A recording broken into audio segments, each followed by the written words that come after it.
Bienvenidos a Perdidos en América, queridos televidentes, muchas gracias por estar con nosotros una vez más. Hoy tenemos un programa un poco diferente. Nuestro programa hoy es en inglés y con Princeton Community Television we are doing this panel. Sandra, por favor, introduce nuestros invitados. So we have our guest, Patricia Fernandez-Kelly, Adriana Abizadeh, brother Christopher McNabb, and Rocio Suayfeta. And the moderator is Adam Bierman. Thank you. Welcome, thank you. Thank you. Thanks for coming. Can you hear me? Can you hear me, everyone? Sounds clear. Okay. First, I want to thank again Perdidos in America, Sandra Jordan, Adriana Morales, also Maria Medrano, Armington, whose vision, all of your vision helped put this together and implement it. Thank you very much. And they asked me to moderate, but okay. Also, I want to thank Princeton TV and George McCullough and Scythe DeVoe, who's president of the Princeton TV board back there. Also, Sally Tazelaar, Unsinkable Sally Tazelaar, the director and producer, and assistant Patrick McDonald. I'm sure we'll thank him at the end, too. Before I go over the ground rules, is anyone here from ICE? Something to add? Nothing. Who is pro-immigration here? Raise your hand. Shout out. Yeah. You're not sure. Different viewpoints. Hopefully we can hear all viewpoints, though. Doesn't mean you could be pro-immigration and still see that immigration there's some flaws with immigration or problems posed by it. We're trying to work on the nuances. Here's some ground rules. First, we're going to go for 3 to 5 minutes in alphabetical order. Each panelist will introduce themselves, what they do, their ties to immigration. Try to keep it brief and cogent. I will have a little timer, but I'll use my discretion. Then the first round will be this. About 30 minutes. I have open-ended questions that I got from the streets of Princeton, New Jersey. Hopefully they will touch on topics such as DACA, temporary protection status, family separation, asylum, the difference between asylum and amnesty, etc. And then the next 30 minutes after that, we'll have open mic. You can come from the audience, make a statement, a question. Just be cogent and brief. You can pick out who you want to answer, or it could be up for grabs. Understand? Okay, any questions from anybody about that? Anything? Everything is clear. Okay, then we'll go in alphabetical order. Let's start with Adriana. Introduce yourself and who you are. And yes. Good evening. My name is Adriana Abizadeh. I'm the Executive Director of the Latin American Legal Defense and Education Fund, or LALDEF. We're based in Mercer County. We're an immigrant-serving nonprofit that provides on direct service as well as advocacy. We have 4 core program areas. One is the Mercer County Area Community ID Card. We also offer adult education, which is English as a second language classes, computer classes, citizenship classes, Spanish literacy, and soon Spanish GED prep. We also have a youth mentoring program called Futuro, which mentors first and second generation immigrant youth in high school. It's a college prep and college access program. And our last core area is direct legal services. We are an accredited organization with the Department of Justice. We offer direct immigration legal services and counsel and representation. I'll pause there. Now we go to the esteemed Patricia Fernandez-Kelly. Thank you for the esteemed. My name is Patricia Fernandez-Kelly. I'm a professor of sociology at Princeton University. I also chair the Latin American Legal Defense and Education Fund. Adriana is the executive director, extraordinary job that she is doing. And increasingly, the organization very much reflects her own personality and aspirations, which we all applaud. I have conducted research on immigration for several decades. And I am very interested and thankful to be able to participate in this panel because, as we all know, immigrants are facing very dire circumstances. And one of the reasons why it is possible to tolerate this humanitarian catastrophe, and I'm using my words carefully, is because Americans really don't have enough information, factual information, and research-based information to make an opinion about immigration. And so I look forward very much to clarifying, offering data, and answering your questions. Brother Christopher McNabb, who wants to go by Chris, you said? Sure, Chris is fine. I'm a priest at Trinity Episcopal Church here in Princeton, New Jersey, and I'm here representing the faith communities throughout Princeton and the ways in which we choose to stand in solidarity with immigrant communities. And then Rocio Suayfeta. Did I get that correct? Yes. I worked on that. Okay. Yes, I'm Rocio Suayfeta, a lawyer in Mexico, and I have an LLM here in the United States, but I've not been practicing law for many years. I've been dedicating my life to my daughter, Elena, after she was born. Because of that, I have been concerned with education and the safety and the security of children at schools. Right after, in 2016, there were a lot of incidents in the schools, hate incidents, discrimination, bias against children, and I realized that that is something that I will have to really care about and advocate for, children feeling valued, respected, and heard at the school, and integrated. And since then, when I moved to Pennsylvania, I was living in Houston. There were no issues there, but I knew that there were incidents in the Council Rock School District where we were going to join, and I wanted to add my work and my time to volunteering with the diversity committee in my daughter's school. And moving from there, I've been trying to get involved also with the Diversity and Inclusion Council for Council Rock and the Human Relations Council in Bucks County, and the United Nations Association, the chapter, Bucks County chapter of the United Nations Association of the United States, always thinking in the safety of children at school. Thank you. Okay, I just want to reiterate, it's my job as moderator to keep the conversation flowing. Hopefully we can get as many questions in as possible and get people to come up and ask their own questions. So I might have to cut you off at one point. It's nothing personal. I'm going to be the patron. It's my big word today, but everyone seems to be right on time and going well. Okay, we're going to go in alphabetical order again. Here's the first question. What, in your opinion, are the greatest myths or misconceptions concerning immigration today? And if some of these fundamental issues are myths, why do you think many Americans still believe them? So we'll start with who's first. It would be Adriana. Yes. Okay, so I think there are many, but one of them that has continually come up for our organization, over the last 20 or so months, has been that of getting in line, this theory or concept or myth of just getting in line to access legal status.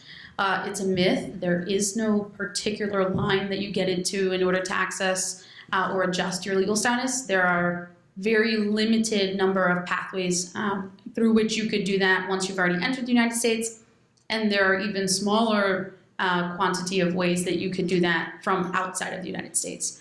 And so just the overall concept that people are just not getting in line to do the right thing because they just don't want to adjust the status is a really unfortunate misconception, because by and large, most immigrants would actually super be willing to adjust their status if they had the opportunity to do so.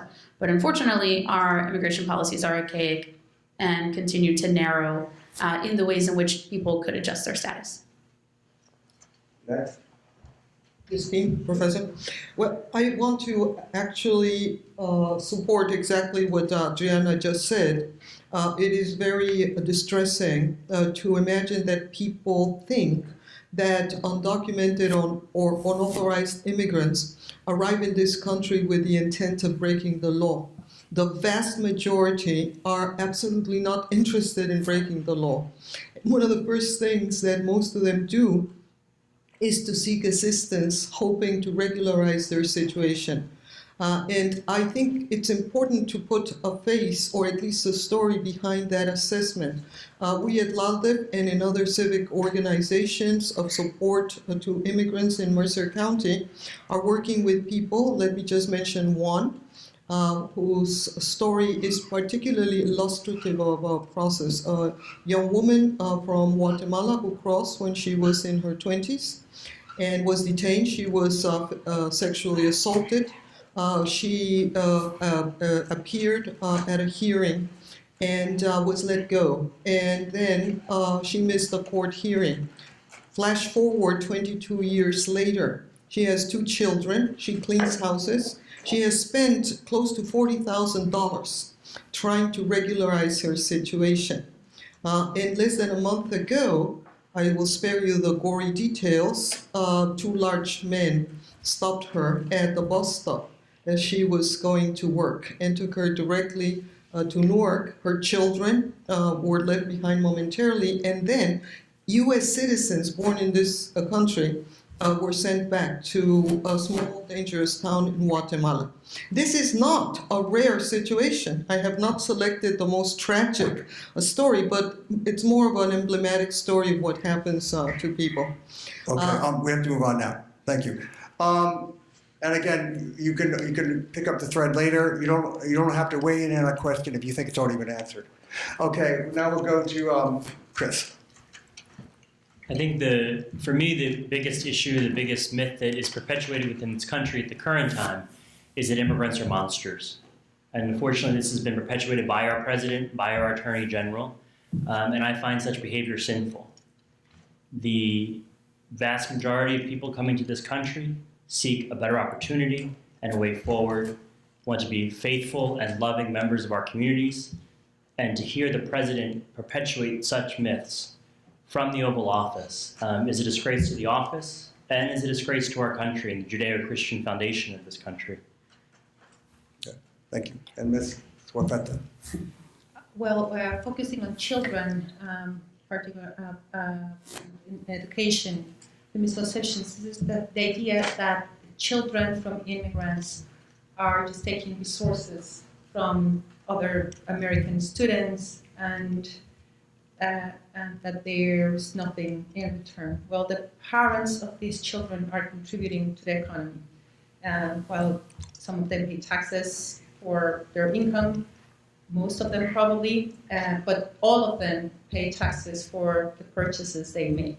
So they are contributing to the economy, they're paying taxes, and the children are being educated, and once these children are go to college and they start working, they're also contributing to the economy and paying back what they receive. If I can play the devil's advocate, which I'm allowed to do, then I have to admit, though, I haven't done a poll, but I go to a lot of Americans and I say some of the things you say that are, nonpartisan, these are just facts, but they don't seem to register. Do you have any opinion why? Anyone could jump in. Yes, I want to jump in. I want to jump in because I think that's the key question. Why is it that we can use immigration in order to divide people? The present administration has been rather extreme, but it is not unusual throughout the history of the United States to use hatred towards outsiders as a way to galvanize support and to make people who are already in the country believe that what they have achieved is now at risk of being stolen by outsiders who are undeserving. Time does not allow, but let me say that even Benjamin Franklin, I have a wonderful quote from 1743, before the country was actually a country, demonizing Germans. And the pattern has been one of opportunity in this country, but also demonization of immigrants. So this administration is unique in that it has deliberately, as you may remember from the elevator speech, selected immigration as a sure theme that will gather support from the base. In all fairness, 1 minute or less, anyone else want to jump in before we go to the next question with that thread? Okay, it's too bad. This is fascinating. We want to get into as many questions as we can. From the general question bin from the streets of Princeton, what, in your opinion, should be the correct name to use when we discuss undocumented immigrants or the aliens, and it doesn't make any difference? And we're going to now go backwards. So the person who went last goes first. That would be you. And then we go backwards on the alphabetical chain. Well, I guess what has been the term that we don't like to use is illegal immigrants. And undocumented immigrants, for me, is a correct term to use because they are here without the proper documents to be able to stay in the United States. I don't see an issue with the term. The only term I have an issue with is illegal immigrants. Okay. And then we go next to Chris. I agree. I think undocumented immigrants is the proper term because it affirms the dignity of the people who are involved, and that's the most important. And then we go to Fernandez-Kelly. Thank you. I actually appreciate the objection to the term illegal. I understand the reasons behind it, I support it, but I am not particularly inflexible. All the terms are inadequate. Unauthorized is good, I think, is undocumented. Many documented immigrants have documents that are counterfeit because they have to use them in order to make a life in the United States and so on and so forth. But I just want to add a point about the so-called undocumented population. It's undocumented because our immigration laws are broken, not because they do not want to acquire the documents. The example that I was given a moment ago shows rather persuasively that most people who come into this country desperately want to pay taxes. It's a sign of dignity. They desperately want to regularize their situation. And we could easily fix immigration laws. It's not as complicated as we're made to believe. But they are not fixed because of political reasons, not economic reasons, not historical reasons, not ethical reasons, simply as a way to create this external threat that allows for politicians, political figures, to gather support from people who are afraid and who do not have enough information. Adriana? Yes, so agreed, illegal is not a term that should be utilized by any advocate or anyone who aspires to be an advocate or an ally of the immigrant community. But just to add to what you were saying about the taxes, so here in the state of New Jersey, each year, the immigrant community pays into our Social Security tax, which is a federal tax, about $7 billion. To the state of New Jersey taxes, they pay about $6 billion, and their spending power each year is about $54 million. So it's not that they don't have a large impact on our economy and our taxes. They're paying into systems that they'll never be able to take part in. Okay, with that said, we'll go to the next question, and we're going to go, it's going to be Fernandez-Kelly first, Chris second, Adriana third, and Rocio fourth. Giving driver's license to undocumented aliens, that's the question I got. Is this a good or bad thing? Can you list the pros and cons?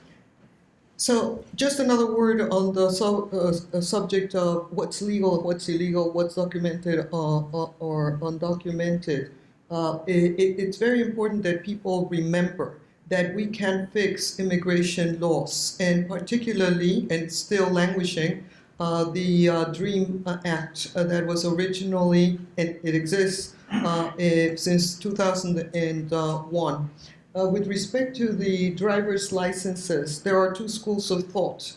Governor Murphy apparently is very interested in passing legislation that will allow all residents to be allowed to drive. It would be an improvement. The downside, it would be a big improvement because, ask me later, as to the kinds of stories that we see of people who have no access to really effective public transportation and yet have to hold jobs. The examples are numerous. The downside is that that kind of limited driver's license can become a scarlet letter.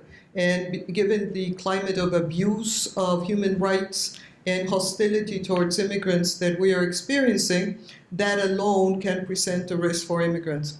If put against the wall, just one final thing, I would say yes to driver's licenses for residents. It's not a perfect solution, but it's a step in the right direction. Thank you. Sorry about that noise there. No problem. Can take it. Chris. I'm actually going to refer Dr. Fernandez-Kelly and Adriana as they're sort of leading the charge at LALDEF for this legislation, so I don't want to speak out of turn. So Adriana. Okay, so the driver's license bill is being introduced, Let's Drive New Jersey. It'll be floating through the Assembly and the House later this year.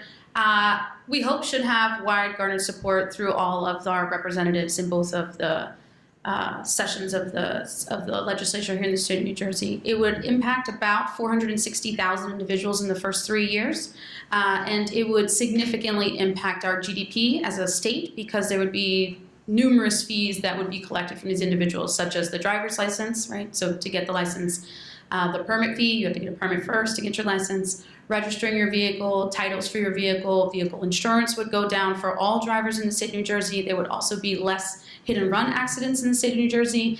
Typically, immigrant drivers are safer. By and large, statistically, data shows that. But there are incidents of hit-and-run because people are fearful. So having that individual insured and driving with a license would reduce that and would make safer roadways for all of us because they would be tested drivers. And in addition, it would also obviously make it easier for families to do the daily things that we take, for granted, going to school, going to place of employment, going to make groceries, all of those very simple things that are part of our daily lives that we do not have to rely on public transportation for, the most of us, or carpooling or other methods. And so there's a lot of information that you can get about this at letsdrivenewjersey.com. We're a part of this statewide campaign as members of the New Jersey Alliance for Immigrant Justice. And there's all kinds of data and figures about how it would impact us. But for Mercer County alone, about 12,000 individuals would be eligible for the license as soon as it rolled out. We do expect for the legislator to take a vote in November of this year, and our organization has been taking legislative meetings to make sure that our legislators are informed and understand the impacts that this bill would provide to our state in the short and long term. Thank you. Rocio. Yes.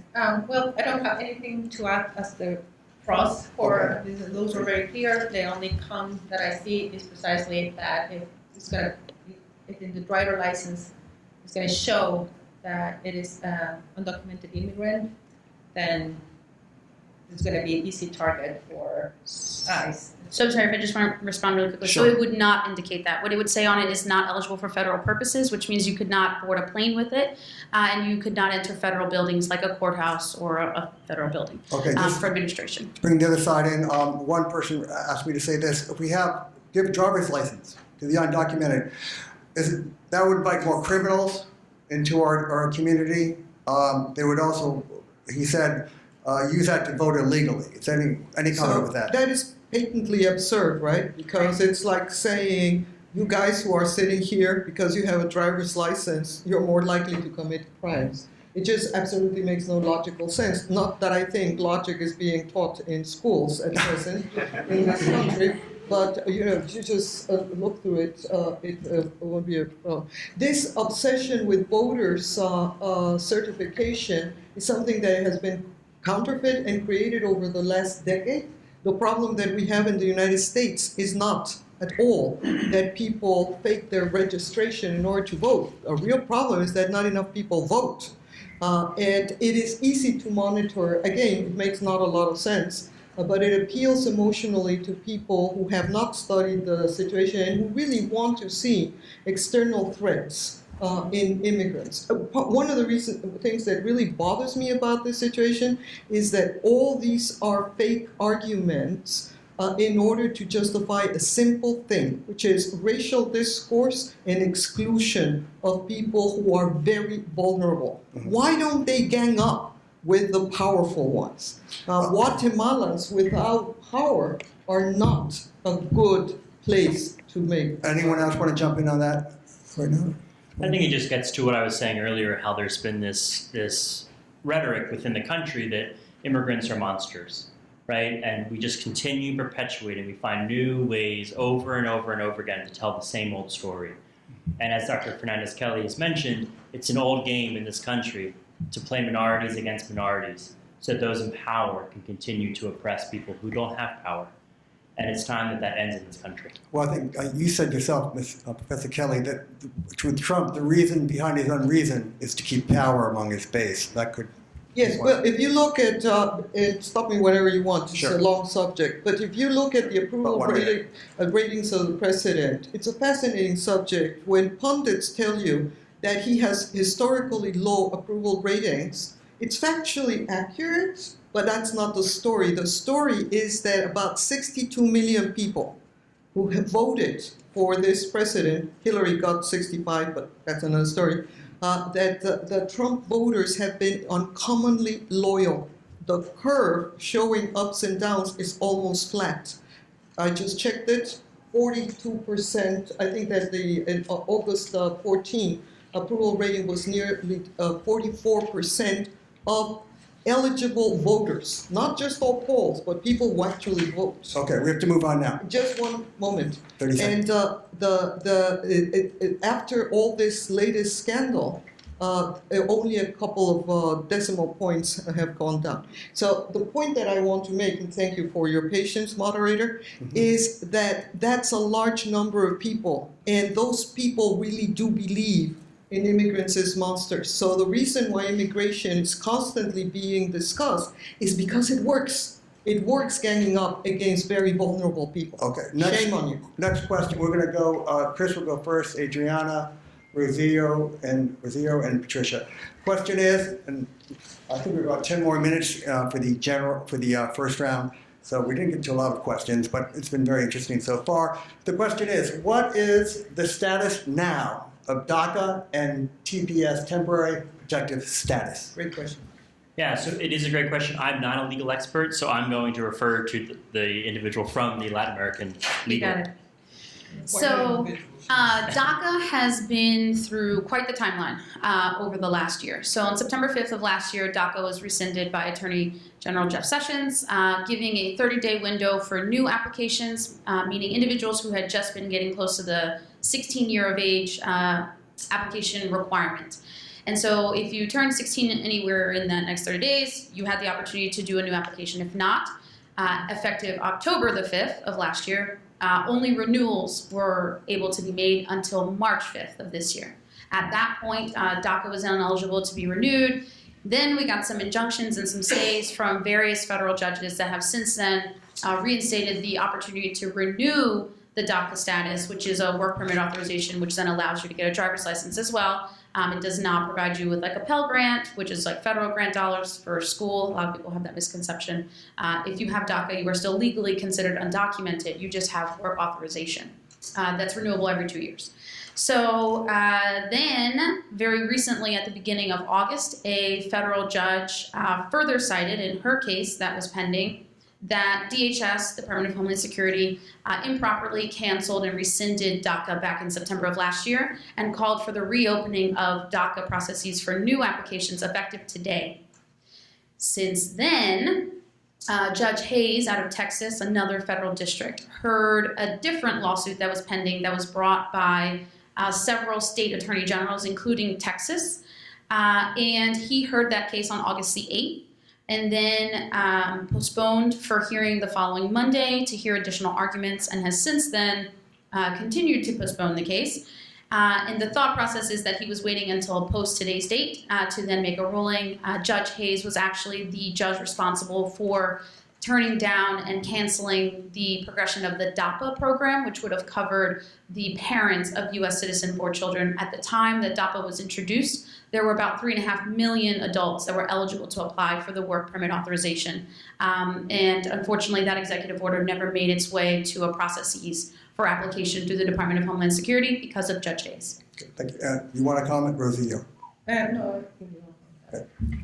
We have about 8 minutes to go. Can I just say one more thing about it? Because that was most informative. Mm-hmm. Well, I can give you 1 minute.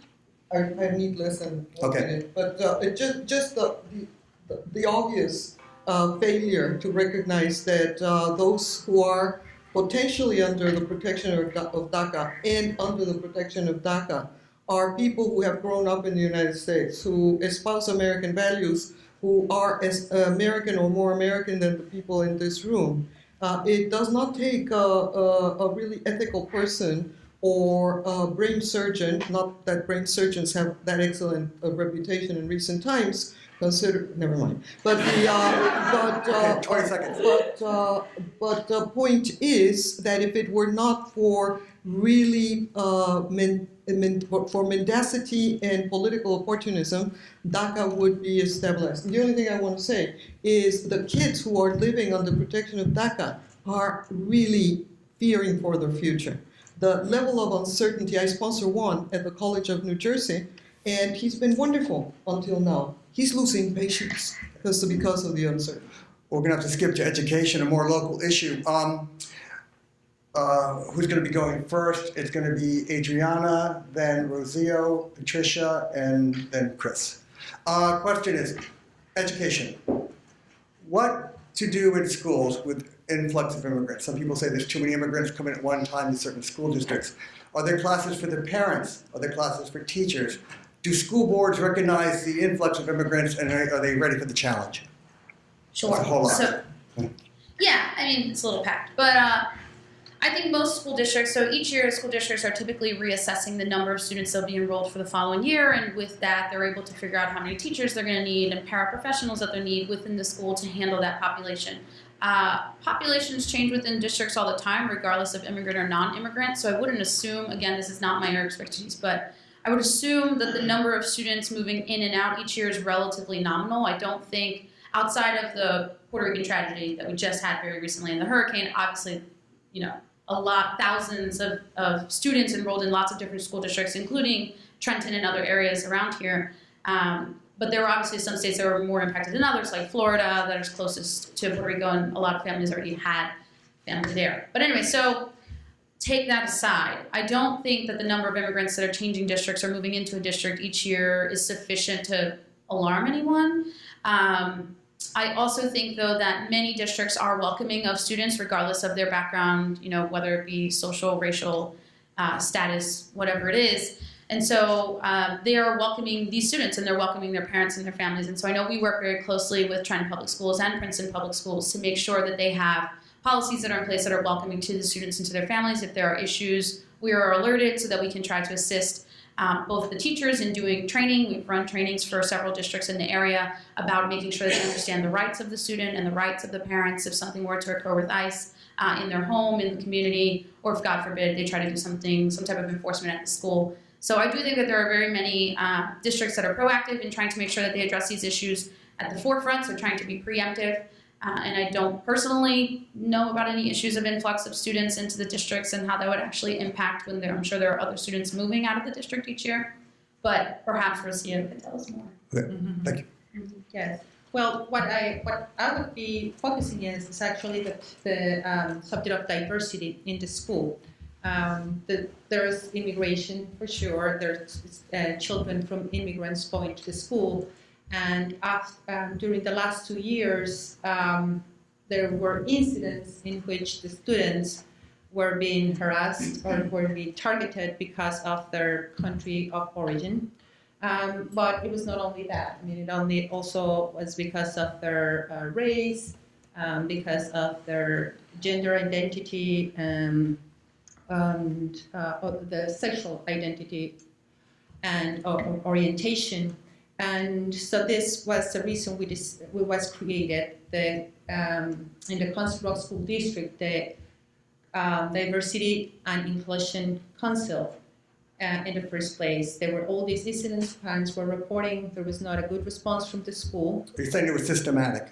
Yes, yes. So the parents have to publish a letter. It was an open letter in which parents and students talked about these issues.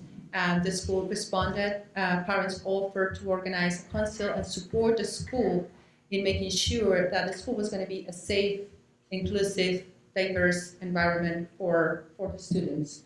So from there they parted in creating diversity committees in the schools. Some schools have been having more incidents than others, especially there were these build a wall slurs to some of the Latin American students. They go back to your country. Go back to your country. We will call you when we need someone to clean the house for us. Things like that. And so their way to respond to this was to try to make sure that the teachers are properly trained in diversity, that they are culturally competent to understand and be aware of their own culture, to understand the culture of their students. We also thought that it was important for the teachers to be more diverse in the school district and to represent the student body. Okay, we can touch more on that later in the question and answer time. Fernandez-Kelly. The much vaunted American dream is a very simple and elegant dream. It is all about giving people an opportunity to accumulate money or a market economy and education. And every time that this country has invested in property, giving people access to property rights and education, that population has gone on to make great contributions to our national identity, our treasure, our culture, our art, our food. When we have failed to do that, we have come to regret it. So there is not a crisis of immigration and education. There is no reason why we should not invest in these populations so that they can go on to become productive citizens or residents instead of burdens to the society. Okay, has everyone spoken? Or is it? So I just want to add my further support to the comments that have already been made. I think the issue is not with immigrant communities or an influx of immigrants. The issue is with school districts and with superintendents that are not supportive of their students. If we have student-focused, student-centered learning, then whether the student is a member of the LGBT community, whether they have a learning disability, whether they are undocumented, it does not matter. The job of the schools is to educate. I used to work in high schools prior to going to seminary, and the former head of school that I worked for used to say, we've got this notion that we just have to tolerate people. We have to celebrate our students. Amen. And when we start celebrating our students, acknowledging the beauty and the goodness that they bring to our schools, we will be bowled over by the goodness that they perpetuate within that school system. That is correct. But if we continue to alienate them and treat them as a problem, what do we expect? Exactly. Okay, we're going to go to summary statements, 3 minutes or less. We're going to go in alphabetical order again, and then we're going to go to the Q&A.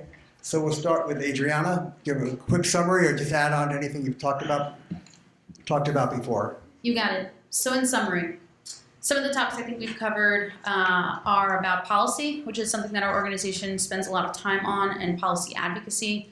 So on September the 6th, we will be attending a statewide rally at the State House Annex in Trenton on State Street at 10:30 a.m. For about 2 hours. There'll be speakers, and you will see thousands of people, so we hope.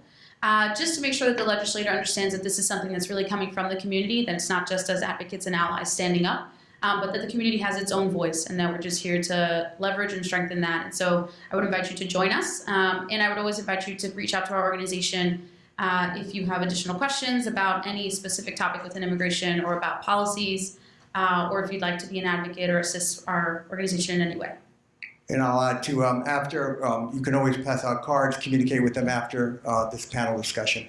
Then we go to Chris. Sure.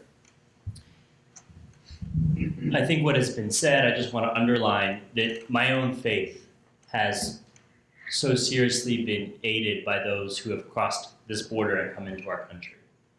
There have been so many times that personally I get frustrated by the politics and the ridiculousness that happens within faith communities. And we need no further evidence than some of the tragedy that we've seen evidence within the Roman Catholic Church and the sexual abuse that has continued to permeate within that particular tradition. Amidst all of the challenges and the frustrations of faith communities, I continue to see immigrants come to this country with such deep faith. And the only logical response for me as a priest is to simply sit at their feet and say, teach me. Teach me how you have come across this border. Teach me how you have left your family and your friends, fearing for your lives, wanting to feed your children. Teach me, because that is a faith that I cannot even begin to comprehend, but I know you have something that I need to learn.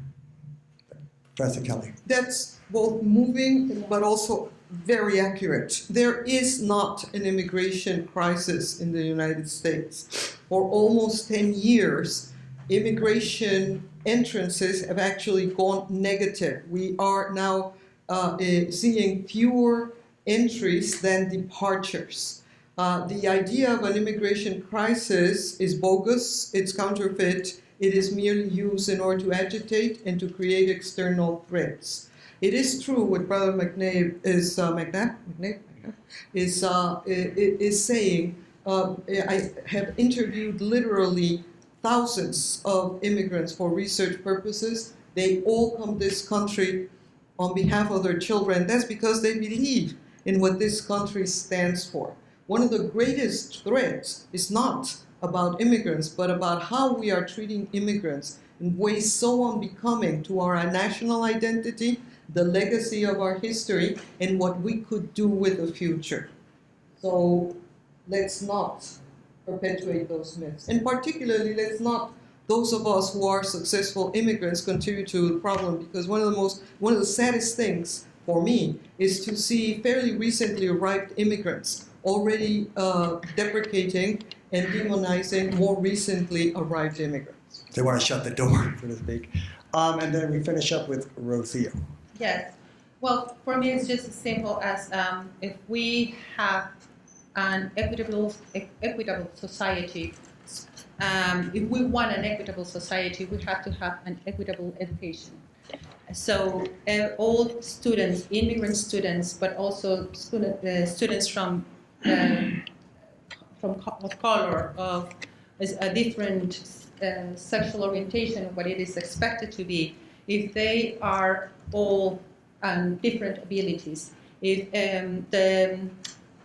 they are all level and all the needs they have to be able to succeed and thrive academically in the school, they will be able to thrive and contribute to the society. So we just want to make sure that all students, immigrant students, they feel welcome and safe in the school, and that the support they need to thrive with their own capabilities are given and provided, because these are children who in the future are going to be also well integrated in an equitable society. And an equitable society is a safe society for everybody. Thank you very much. Let's give them a round of applause.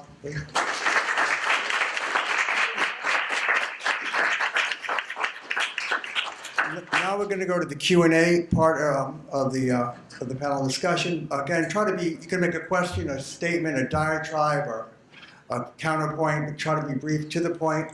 Then you can pick someone you want to talk, one of the panelists to speak to you personally, or you can just say anyone can jump in. When you get the mic, just say who your name is and then your question. We're going to have, who's going to be, Sandra, you're going to be walking around, taking turns. I just want to say quickly, we have from Princeton Council, Leticia Fraga. Hello. Yay. And Yay. we have Crystal Schivel from Legal Women Voters. Thanks for showing up. Any other dignitaries here who want to rise and say anything? Good shot. Okay, we're a dignitary. Yes. No. Okay, first question. Sandra will be coming by with the mic. Just state your name and then your question, and if you want to have someone answer it, say who. Hello, thank you to the panel for the very important comments and answers to the questions. I'm an immigrant. I came to this country 20 years ago. I work on professionals, very well-educated people. And something that has always surprised me is how ignorant these people are about what it takes for an immigrant legally coming to this country to become a citizen. And they assume that immediately after you come to the country, you become a citizen.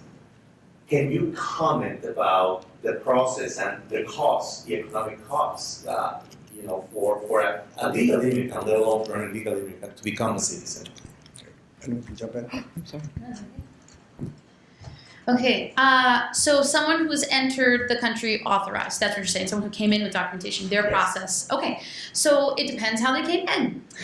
So let's say you came in as a B2 tourist visa, right? That's one way of entering. In order for you to even gain access to the pathway to become citizen, you would have to then marry either a U.S. citizen, or have a U.S. citizen born child and wait until they turn 21, and then have them petition for you and ask for pardon for overstaying the visa. What are some other options? If you have a parent who is a U.S. citizen, they could petition for you. So there are some pathways, but typically if you enter on a tourist visa, your pathways are limited, much more difficult to access, and do require pardon for an overstay. Let's say you come in as a green card holder, which is very atypical, not typical. So that pathway is the easiest one, let's say. And so in order to become a citizen entering as a green card holder, you would have to wait 5 years because there's a 5-year legal waiting period to become a citizen. That's just the way the laws are set up. And then you would have to take a civic exam. The civic exam is based off 100 questions of civics and history of the United States that do change annually based on who your senator is, who's the president, etc. Obviously, some things don't change, like what year was the country founded. We would hope. So, and then you have to do that in English. So you have to speak English sufficiently, adequately, not only for speaking and comprehension, but also written. There's a written portion of the exam as well. And you can't have committed any serious offenses. You can't have like DUIs. You couldn't have committed any type of fraud. You'd have to be like the cleanest soul available and alive and well. But yeah, those are probably the two what I would consider like normal processes for someone who has come in legally. Obviously, one is much more complex than the other. The other thing that I'll just add to that is in order to come in as a green card holder, like to enter the United States as a green card holder, that means someone here in the U.S. That is a U.S. citizen would have had to petition for you. And in some small incidents, also a legal permanent resident could request you. So someone who's still a green card holder. But they are very limited in the type of family members that they can petition for. A U.S. citizen just has a slightly broader availability or ability to request family members, but also it's not super expansive, right? So you can't ask for like your cousins and your aunts and your uncles. Those are not people that you'd be able to petition for. They're immediate relatives. But yeah, nope, I'll stop. Let me just add one thing that's important. Theoretically, you can actually apply, if you're in Colombia or Mexico or Venezuela, you can apply for admission to this country and start a whole process. The backlog is about 20 years. But here's the other thing that people forget, and that is that the immigration laws themselves are completely out of correspondence with the needs, economic and otherwise, of the country. The largest number of immigrants who arrived in this country until recently came from a single living country, and that would be Mexico. Think about this in a different way. If you just subtracted all immigration from Mexico from the so-called immigration problem, we virtually wouldn't have any immigrants. The recent immigrants have been given much attention to the frustration of yours truly, are coming from very tiny countries in Central America, and they are coming mostly escaping almost intolerable circumstances. The whole country of Honduras moved into the United States. The demographic composition of the country would virtually not change. So that's what I mean when I say that this whole thing is filled with exaggerations and politically motivated marginalization of immigrants. So you've often said immigration's a Mexican issue, really, big time. It used to be. Now, it turns out that immigrants from Mexico have dropped to negative rates. And the kind of immigration that is receiving most attention is a very limited immigration coming mostly from Guatemala. And there's so much to say about Guatemala. And who are escaping on horrible conditions, which we help create through processes. That going back to the 50s and everything else. No, the even Cold more War. recently, 80s and 90s. Oh, yeah. Honduras, Guatemala, and El Salvador. Those people, falsely called immigrants, they really have been also portrayed as refugees. But in fact, they are a different kind of population that I think is better described as a dislocated population. Large number of unaccompanied children arriving here under circumstances that really, if you were actually shedding tears over the typical immigrant, I mean, these young people have suffered extraordinarily. And you know what really troubles me? What really troubles me is that this is not so difficult to fix. We just don't have the will. Next question. State your name and your question, who you want to direct it to.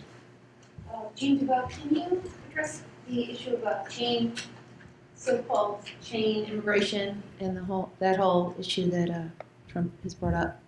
Sure. So I think he's referring to family migration. Yes. Yeah. So Family reunification. yeah. So a lot of immigrants. So if you speak to kind of like an undocumented immigrant and their family, there's typically two reasons for which they travel. And they don't come unauthorized because they choose to. They come unauthorized because there is no pathway or ability to do so otherwise. But the two primary kind of indicators outside of violence and seeking asylum would be family reunification and economic, looking for economic improvement or ability. The problem with the concept of chain migration or family petitioning is that the waiting list for some of these visa categories are so long that it really goes against all of the rhetoric, right? So some of them are capped, to certain countries are capped to under 10,000 individuals per year entering from those countries. And there are some countries like Mexico, the Philippines, China, and India that have wait lists that exceed 20 years for certain visa petitions. So it's not that everyone can kind of just come now because a petition was filed.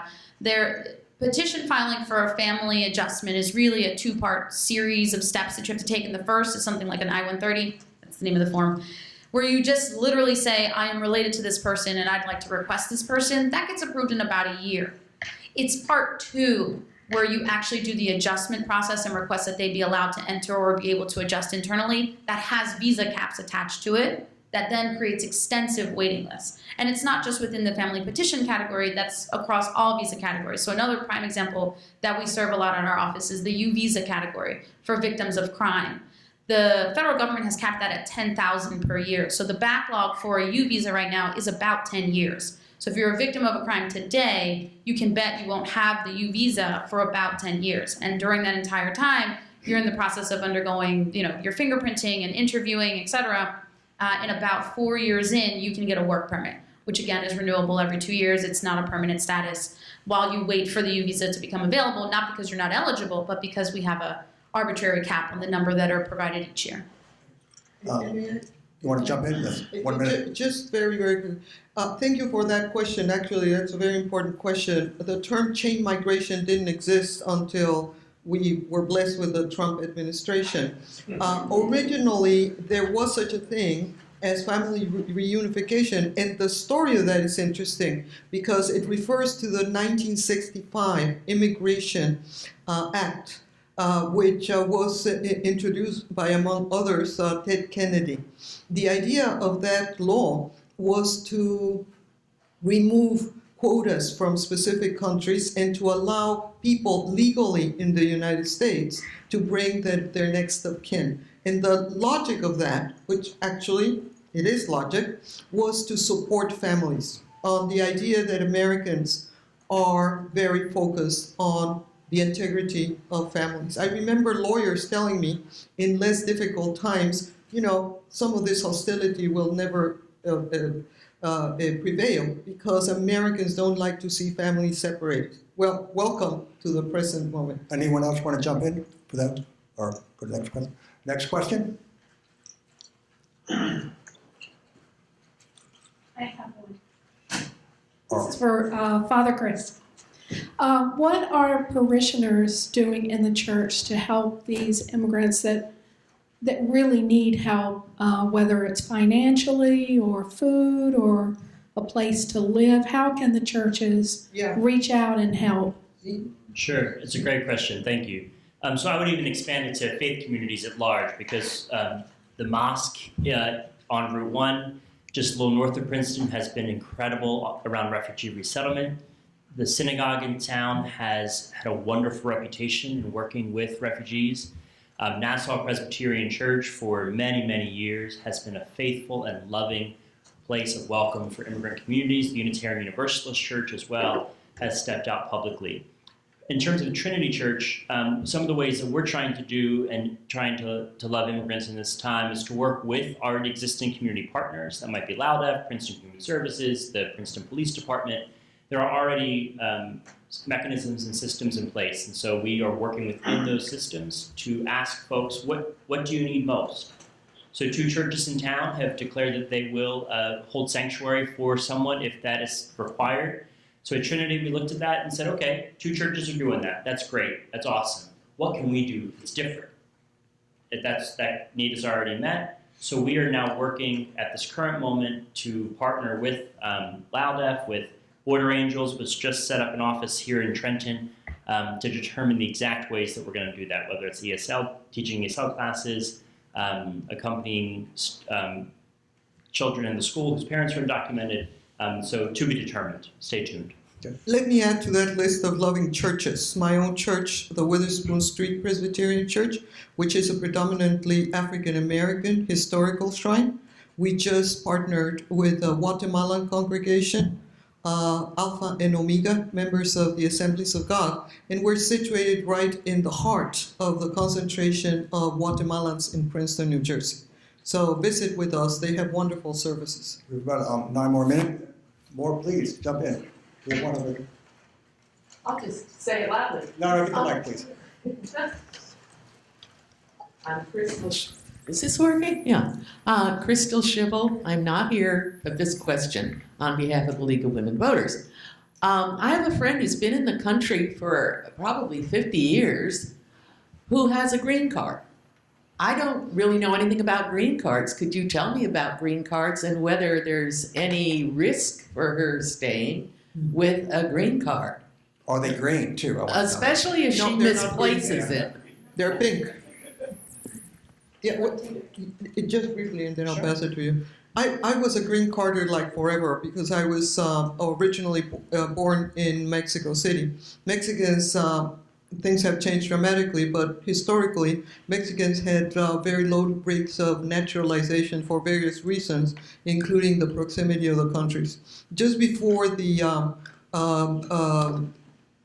just after 9/11 and the increasing hostility towards immigrants, even someone like myself began to get a little weary, and I applied for naturalization. Basically, a green card, which is not green, is a document that certifies your legal residency in this country and provides you with all kinds of rights except voting. So it's a legal residency card. I did obtain my naturalization just in time to vote in the 2008 elections. It wasn't so easy. Ask me if you're interested, because that was quite a journey. And that's after having been in this country for I arrived in this country in 1976. And I went through additional troubles in 2007. Again, at the panel's time, we will stay over after it's over to talk. Okay, anyone else want to jump in with that? Yeah, so I just wanted to say really quickly, so if you're a legal permanent resident, well, also now a little bit if you're also even naturalized, you can have your status stripped from you. So historically in this country, we haven't really denaturalized that many individuals, like percentage-wise. We are starting to see the denaturalization process take place more and more under this administration, which is troubling. But specifically to the legal permanent residency or the green card, it's called a green card because it originally was green, but they no longer are. If you commit any serious offense, your status can be removed from you. You could also be held at an airport for additional questioning, which is what we saw occur during the travel ban last year, because they were not naturalized and they were suspicious for whatever reason to whomever, because of executive order, essentially. But you're not as situated as you are with naturalization. But like I said, naturalization, even these days we find ourselves, it's not as secure as it was in the past.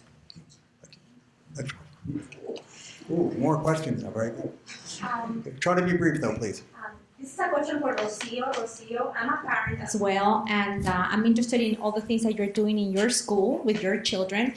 What kind of advice would you give parents to get involved to help not only immigrant children, but in general, children to feel safe, to feel respected, that they're not harassed at school because of their country of origin? Like, what has worked for you? What would you recommend them to do to get involved?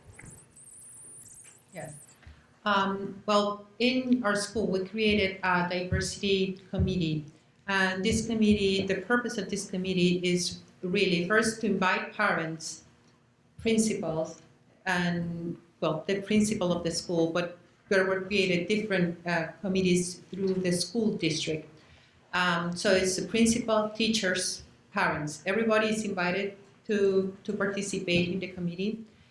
Even children, we can get the input of students through the student council about which ideas they have to make everybody feel included in the school, to understand the culture, the different cultural backgrounds of the students, to to understand diversity, to be inclusive of all students regardless of their country of origin. We were thinking originally country of origin because of all the rhetoric against immigrants, but it's really for everybody, regardless of color of their skin, the race, the gender, their sexual orientation, their religion, their different abilities or physical capabilities. So everybody is important for everybody to feel safe and to be recognized as an individual, to see that they are different. We don't want everybody to say that we are all equal and there's no difference between us. No, we are all, yes, human beings. We are all, we have all the same rights in front, before the law, but we are all different. And we want to celebrate those to recognize those differences, to discuss, to talk about them, to see if there's something that makes us feel uncomfortable about, or what we like about those differences, and to appreciate and celebrate them. So there are different activities that we have been doing with the children. We have organized, also because we want them to open themselves to meet and talk with children who don't look like them or are not like them. And so we have the Mix It Up days in which children get together. The groups are organized by the principal and the counselor of the school and teachers, and they bring questions for the children to talk about. Each children will have a turn, and they will see how they may have different point of views about something, and they can learn something from the other children as well. We have to move on. Anyone want to add to that? No. Yeah, I just think historically, though, most communities, immigrants in this country, they made it when they organized. Do you think we'll see? I know Latinos aren't. I know a lot of gringos think it's one big whole monolithic group. They're not really. But can you see Latinos organizing politically, economically in the future? Advocate? Here's the problem. The problem is that it's very difficult to organize when you're scared out of your mind, when you have to actually survive, and you need a job, but you can't drive a car. Therefore, you have to use public transportation, but it's really not available. You know, a young man right now with whom I'm working, he spends more than an hour to get from here to the West Windsor campus to go to take community college courses, and he works at a local restaurant. When is he going to organize? And we're also seeing that in terms of student loans. If people are coming out of college, right, young adults have always sort of been the people who were on the front lines as peace activists and fighting against war. But if people are so saddled with student debt that they have to take a job they might not even like just to pay back the student loans, we're undercutting the entire age bracket that is most responsible for activism throughout the history of this country. So we see how it's all connected. I think that's the reason why immigrants really do need advocates, and that's one of the reasons why this organization, LALDEF, is so important, because, Adriana, why don't you tell our friends how many people we serve every year? Sure, I'll also talk about organizing a bit. So in calendar year 2017, we served about 3,000 individuals across all of our programs, and we just hired a full-time community organizer specifically to this point. There's a lot of policy that we want to see move in the state that really we're not going to be able to do without making sure that the original voices are garnered towards the effort, and that it's not just us standing up and saying that this makes sense, this is a common sense measure, whatever it is.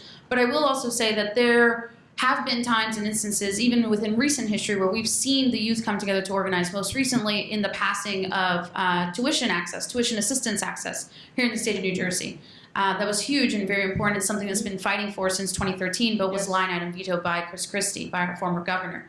So it's not that we can't organize, it's not that we don't know how to organize, but I think fear does play a part into it. I think time plays a part into it. And I think just knowing how to access resources and access those who are able to help and assist is also a huge part of it. And so for that reason, LALDEF really wants to make sure that we remain at the forefront of organizing and that we're able to bring the community together to pass driver's licenses and to keep moving forward with the next bills that make common sense, like minimum 15. Okay, so we have time. Can I add something? Quickly.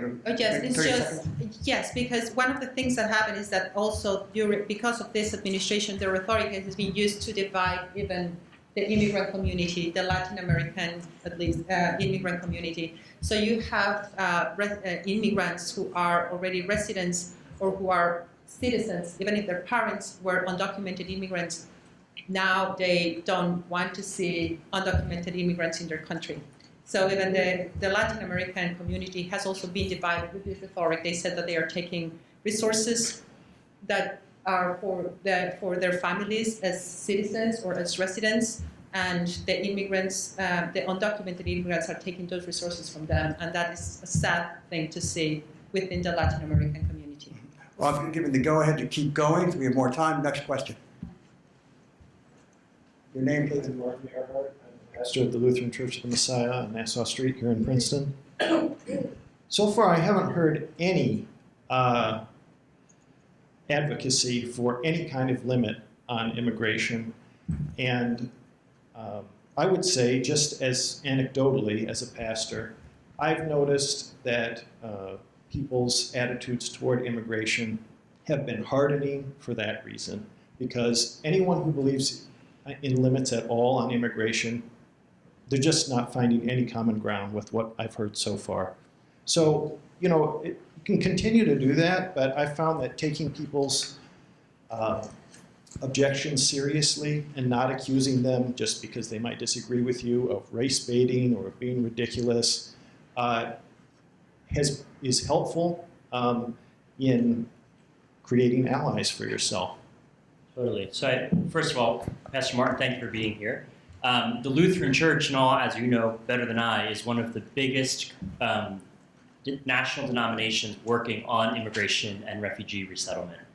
So I think it comes from a place, from a particular denomination with a heart for immigration, but also a desire to look at laws and what are ways that we can find common ground. Certainly, we are a country that needs laws, and the United States Conference of Catholic Bishops, even within their own immigration policy, acknowledges the rights for sovereign nations to create borders, to protect their borders. I think the issue is how we do that, certainly. And I think, and for whom we protect, right? So I think, absolutely, I agree with you. I was very sad when I saw Senator John McCain and the late Senator Ed Kennedy had legislation that was going to be comprehensive immigration reform, and the Speaker of the House at the time, John Boehner, refused to bring it to a vote. Exactly. The Senate passed it, but he wouldn't let it come to the House, right? Correct. Yeah. And so I think in those moments, we have to begin asking ourselves the question, okay, what's the real problem? Yes. I don't think the real problem is that we want laws. I don't think the real problem is that, you know, liberals want open borders and conservatives want closed borders. We know it's way more complex than that. What we do know is that we have to follow the money. And for CEOs of corporations, it makes the most sense for immigration reform to not happen, because then their organizers cannot unionize, cannot fight for their rights. Yes, And so as soon as... Are you saying it's a conspiracy? No, it's an organic response to the needs of markets. Right, and so if we are going to let CEOs of corporations just run rampant and buy out our Congress and buy out our leaders, then this is what's going to keep happening. But if we want a country that is founded on the actual values of this country, then we have to start holding corporations accountable, we have to start holding our legislators accountable and saying, listen, we had a bipartisan effort, but Mr. Speaker, you refused to bring it to the House for a vote. Why? My guess is if I followed who contributed to your campaign, I would find out pretty quickly why. Who wants to jump in? But yes, I do want to jump in because it's an incredibly important point. And Father Martin, I'm very happy that you're here, but I'm going to respectfully disagree with the premise behind the question. When people are actually concerned about limits to immigration, the assumption is that if we were more open to immigration, that our country would be overwhelmed because everybody wants to come to the United States. That is absolutely not true. Immigration is a very hazardous endeavor. You leave familiar places, family, things that support you and sustain you in order to, for sure, go into a situation in which you're going to be demonized, in which you are going to be treated harshly, and so on and so forth. I confess publicly and with a camera looking at me that I really want us to have a serious discussion about the right to movement. There is no reason to imagine that if we were more tolerant towards people who are interested in coming here, we would not actually benefit rather than see those people as burdens. And as climate change curtails the options of so many people in so many parts of the world, you can rest assured that there are going to be more people dislocated by political conflict and by climatic change. And we will confront, I think you definitely will, I think I will, confront a situation in which we will be forced for humanitarian reasons to forego or at least question so-called nation-state rights in favor of treating other people as the person next to me just said. Dramatic. Anyone else, 1 minute or less, jump into that thread in the panel? Not everybody wants to come. We are a big country. Next question.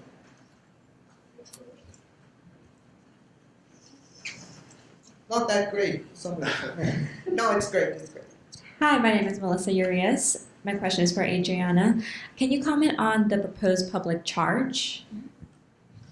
Yeah, so public charge, or the concept of public charge, is accessing public benefits without the legal status or authority to do so. So an example of that would be food stamps or SNAP or WIC, Section 8, another great example. So those are the primary things that we think of as social benefits. What the administration is proposing is that if you have had access to public charge, to public benefits and have been a public charge, that you not be eligible to adjust status or apply to adjust status. And so it's two-part, I guess my thought process on this is, one, it is very difficult for someone who is not legally eligible to access those programs. That's thing one, right? So when you go to Mercer County Board of Social Services and you're seeking assistance for something, and if you're undocumented or not within the correct type of status to apply, you're automatically not going to be eligible to apply. And applying for assistance for a U.S. citizen child is not illegal, right? Your child is a U.S. citizen. They are eligible to receive assistance if the household income is not sufficient to cover the needs of that home, like food stamps or WIC. And then the second part of that is, I think there's a misconception within the way that our policies are written currently, which are archaic to my thoughts process, that we should not be welcoming of those that cannot hold their own or support themselves.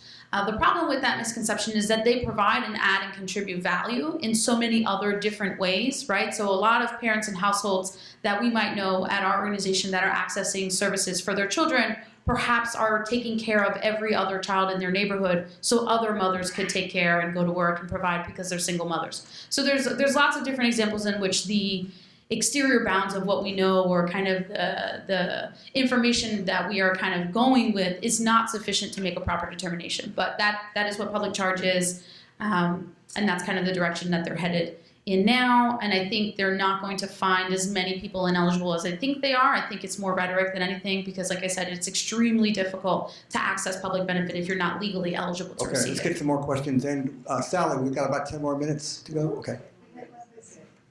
Hi, my name is Anthony Ibarra, and a lot of people in my family are undocumented immigrants, and it's very hard for them to come to this country with the mentality of getting a job and providing for a family.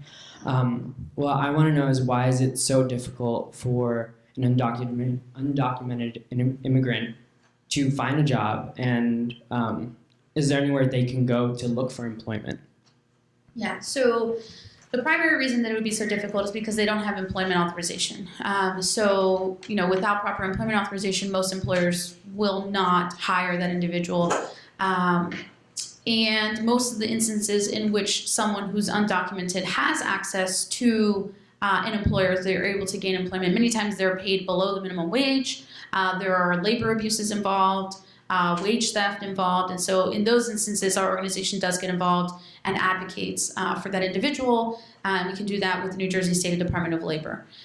So regardless of your legal status, you are entitled to the minimum wage, and you are entitled to fight for wage theft or any type of labor abuse, regardless of your legal status, and it never comes into question with the Department of Labor. They're not interested in that. They're just interested in getting the individual, the employer, that perpetrated the abuse. Further to that, so for employment purposes, I would say, it's very difficult to say. We are always constantly posting, for our organization personally, we're always posting different employment opportunities that come across us. Some of them are low skill, some are high skill, some will be looking for employment authorization, some may not. We are not explicitly saying one way or the other when we're posting the positions, but we obviously provide contact information, and we do urge everyone to look into those opportunities that are available in our local community for employment. And then people are always welcome to come to our office if they need assistance in locating resources or talking to employers or getting to career fairs, which are constantly going on in and around our towns, because there's like 1 million colleges, here in Mercer County. And just a little caveat to that, if I may, because I'm sorry that some of your relatives are having difficulty finding a job. At the aggregate level, unemployment rates among immigrants are virtually zero. Most people who come to this country do find a job, partly because they're willing to do anything, partly because they're very highly exploitable, partly because you don't have to give them benefits. So I'm available for consultation for your relatives. Okay, thank you. Hello, I am Suayfeta, and I wanted you to answer your opinions about something that happened very recently with the family separation at the border. I was very frightened and shocked when this happened, and I was kind of hoping that you would have like a brief moment of conversation about that. So I would like to hear some of your opinions on that subject. Want to jump in?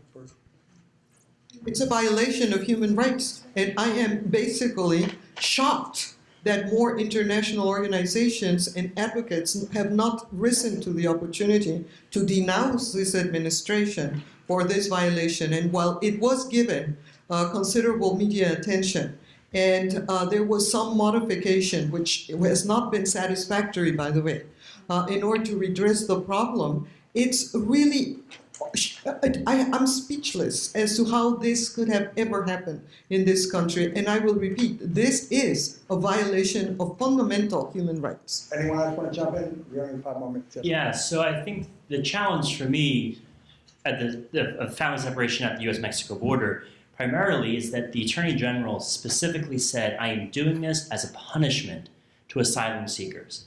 That is a violation. Not self-deport. They want self-deportation. It's not. No, but the more recent But statement. the initial reason that Attorney General Jeff Sessions says is, I am doing this so to deter people from coming to this country through a legal process, which is recognized by U.S. law and international law. And what that says to me is this actually is not about legalities. This is actually about spitting on the souls of human beings. That is correct. And if we do not stop that, anything is possible. Anything is possible. You want to make a question? Anyone else? No. Oh, we have one more. Okay, quickly. Thank you. My question is for Adriana and Patricia, and whoever else wants to jump in. And it's about organizing, because I do think that as individuals, we're all more or less informed, more or less educated. But our power only comes to fruition if we are organized. So, talking about the event coming up on September 6th, Well, please make it quick. I would like to ask you about what are your suggestions for organizing, and who should we be organized with? Would it be only Latinos? Would it only be this group? How would we go about it? Sure. So the driver's license campaign is really geared towards different subsets of drivers. The first and the most obvious to our organization is undocumented drivers who are unable to access driver's licenses, but it would also benefit individuals who really value their privacy. The state of New Jersey is not Real ID compliant, and they will be forced to do so. It's a federal law that was passed in 2004, post 9/11, requiring states to share their motor vehicle or database into a federal database. And the state of New Jersey has continued to request extensions in order to not participate, but we're going to be forced to participate at some point. So what the Let's Drive New Jersey campaign is asking is for a Tier 2 license. So individuals like libertarians who don't like sharing their information would also be eligible for a Tier 2 license. Also the LGBTQ community who would like to identify their gender as other than that listed on their birth certificate would be eligible for this license. And also a lot of individuals who we would consider generally by and large underserved. So that would be the homeless population, low-income families who cannot access the 6-point structure that we currently require, would also benefit from this driver's license. So it's not just about the immigrant community. I'm sorry, just really quickly. Sure. It's not just about the immigrant community. There's a lot of other communities and sub-communities that will be affected and impacted by this bill. And any one of us, myself included, would be able to go and apply for the Tier 2 license if we so decided. And I think that hopefully the state will take a movement in that direction to make sure that the Scarlet Letter is not attached to it, and that it really is something that's inclusive and intended to be a driving privilege, which is what we're looking for. Okay, since I'm a moderator, I'm going to throw in the last question, and we're going to have to talk afterwards. I had to bring this up. These are local Princetonians. We call them blue collar. I just want to address this. They said that immigrants take their jobs. They used to be able to, their parents could come out of high school, not even go to high school, and get a low-skilled job and get a good wage. And they said immigrants are stopping that from happening, denying their American dream. I guess we have to end on that note, and again, you can talk afterwards. And who wants to jump in with that one? Well, I feel their pain, but it's still deplorable behavior because they are the victims of policies that occur at the corporate level. And it mostly has to do with globalization and the exportation of their jobs to overseas locations. Next time that you get that question, invite that person to actually stand in front of the stores at John Street and wait for him or her, I think it's a him, to be transported uncertainly to a kind of job that most American citizens, for very good reasons, do not want to perform. Anyone else want to jump in? I'll escort him. Yes, that actually from because they have been also cutting all of these programs, the temporary permits for Latin American immigrants to work in the United States, and they've been offering these positions in farms and in chicken facilities, and asking for American citizens to take these jobs, and nobody's come to take those jobs. Well, so there's all these in the farming industry. They are really worried about what is going on because they are losing. There are crops in the field that are going bad. Well, I'll tell my friend then get your butt to the farm then. Exactly. And Okay. I'll escort him. Okay, I want to thank you very much. The panelists said they will stay afterwards. I know we have more people who want to ask questions and comments. I want to thank again Perdidos in America, Maria Armington, Miss Armington we'll call. Princeton TV, Sally Tazelaar, Faith DeVoe, Patrick McDonald, and let's give a good hand to our panelists.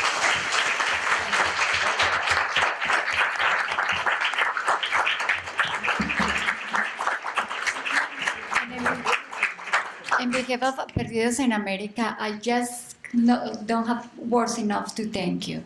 Thank you so much. I really think you should be, all of you, President of the United States. Because, yes. So thank you, queridos televidentes, por estar con nosotros una vez más. Thank you. I will try to do it in Spanish. En español la próxima vez.